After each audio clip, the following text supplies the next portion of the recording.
You need to understand this. What you call as myself right now is a huge volume of memory. Your body is the way it is simply because of the genetic memory that it carries. You have your mother's nose, your father's complexion and something else, your grandfather's something else, simply because what you call as your body is a complex amalgamation of memory. A very ancient memory lives in your body. What you call as my mind is 100% memory right now. So you are a huge heap of memory in many ways. And memory goes into you in different ways. Through all the five senses you gather memory. What you see, what you hear, what you smell, what you taste, what you touch. Of all these five different ways of gathering memory, what you see and what you touch are the deepest forms of memory. Especially what you touch creates a certain level of memory in the system. So when you say a spouse, you have touched, and there is a certain level of memory. Now, two people who have shared their emotion, their body, their sensations and their living spaces, because two memories have merged in many ways, ripping it apart is almost like tearing yourself apart.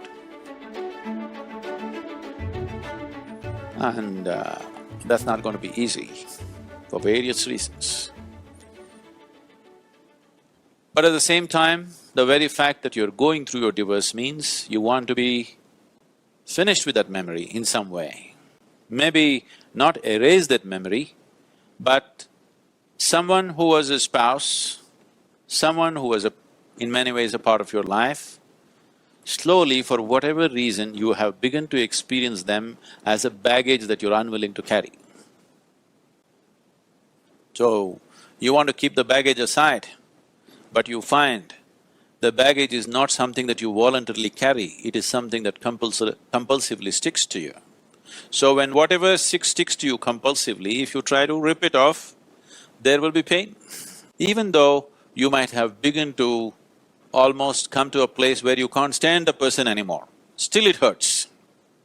Simply because you are trying to rip out a memory, which is you, because you are a bundle of memory. Memory has built up about your spouse, you can't just get rid of it just like that. If you do it, even mentally, psychologically, if you're equipped to do it, you will still see the whole system will go through a certain level of suffering invariably. Even if emotionally, psychologically you're in a balanced state that you can deal with it, the system will go through a certain process. Especially when you are taken away from your spouse either through divorce or death, you will see the memory within your system place up much more strongly when they're not here. Particularly when death happens, you will see the memory of your spouse works in every cell in your body, if you have lived long enough together. It is not just an emotional and psychological process, it is a very physical process. Most people think the best way to conduct a divorce is immediately jump into another relationship and another relationship of the same kind. No, you will cause much more struggle and turmoil within the system by doing that. It's extremely important the body has enough time to work out the memory.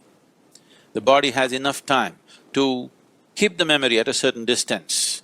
Otherwise, you will render yourself to a space where to make yourself peaceful and joyful will become an extremely hard thing to do in your life.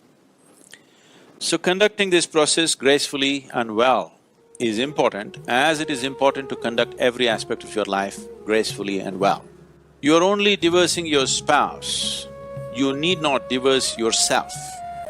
But you need to understand this, you have already divorced yourself, you're quite divorced from your own self. Your existence has been nurtured by making a bond, a partnership or bondage, depending upon how you conducted this, to make yourself feel whole in some way. Most partnerships of this nature are made because by yourself you would feel insufficient, incomplete, but that's not how life is. This is a complete life process by itself. It does not need any assistance from outside. So now that you come to such a situation, it is time to turn inward and see. You are anyway going through one divorce which could have been avoided, but it's happening. So you at least don't divorce yourself from yourself. When I say yourself, not the memory part of you, that which gathers the memory, that which is fundamental to your making. You as an existence, you as a being, don't remain divorced from that. It is time that you find the completeness of what this life is. It is time you discover that this being is a complete being. It does not need any external assistance to be the way it is.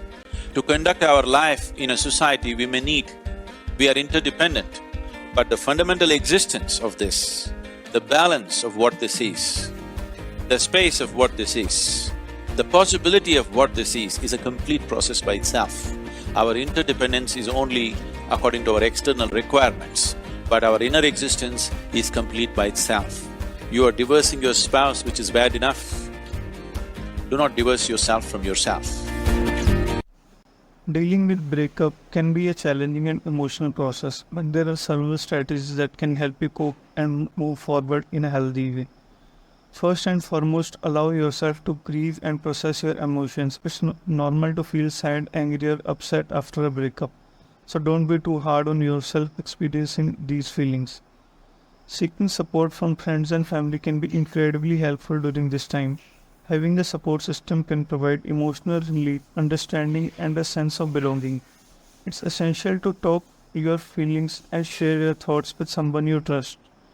Creating some distance from your ex is crucial for healing. Limit contact and avoid situations that might trigger emotional distress or nostalgia. Giving yourself time and space to heal before considering a friendship or a communication with your ex. Taking care of yourself physically and mentally is also vital. Engage in activities you enjoy, eat well, regularly exercise, and get enough rest. Practicing self-care can positively impact your emotional state and help you navigate the healing process more effectively. Avoid jumping into a new relationship immediately after a breakup. Give yourself time to rediscover who you are as an individual. Set new goals. Pursue interests you may have neglected during the relationship. If you find it challenging to cope with the breakup, consider seeking professional help from a therapist counselor. They can provide guidance and support as you work through your emotions and help you develop healthy coping mechanisms. Remember to be patient with yourself. Healing takes time and it's okay to have ups and downs along the way. Be kind to yourself and acknowledge that it's okay to feel the way you do. With time and self-compassion, you will find yourself in a better place emotionally and ready to move forward with your life.